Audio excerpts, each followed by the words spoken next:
We're learning new details about an attack over the weekend that left a UW student hospitalized with severe injuries. Police have confirmed the woman in her 20s was physically and sexually assaulted. She was found with severe injuries between West Wilson and Bedford Streets just after 3:15 Sunday morning. The woman was hospitalized in critical condition but is expected to survive.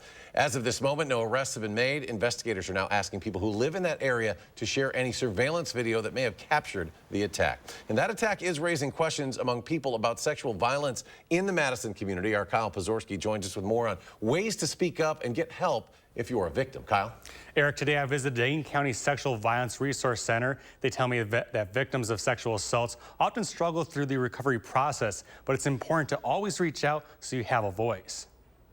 It can be 5 years later, 10 years later, it can be right after the incident. Tierney Twing of the Sexual Violence Resource Center says victims of sexual assault often take long periods of time to come forward due to the nature of their circumstance. People come in and they're like, hey, something happened when I lived in a different country and it was 10 years ago and now I'm ready to talk about it. And maybe I want some therapy for it, or maybe I just want to tell someone. She says that's why the center strives to serve victims in the Madison community. Formerly known as the Rape Crisis Center, their 24-hour phone lines are set up for victims to talk through what happened to them. She says for some, their road to recovery can be long, others short. Then we'll talk through like what feels best for you.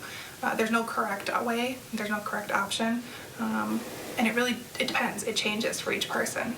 But their top focus is to help victims find their voice, to share what happened to them, and come to a solution. And we're here to make sure their voices are elevated, right? Because it can be a very hard thing to have to go through. So having someone who's there with you from the start to the finish is important. People we spoke with following this weekend's attack say for them, being mindful of where they go is just as critical as a step to making sure they stay safe. Make sure you have your flashlights, make sure you have phone on you.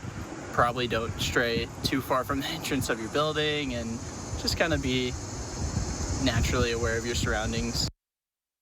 The center also tells me that while they haven't identified a trend of increased sexual assault incidents, these types of attacks continue to be taken seriously.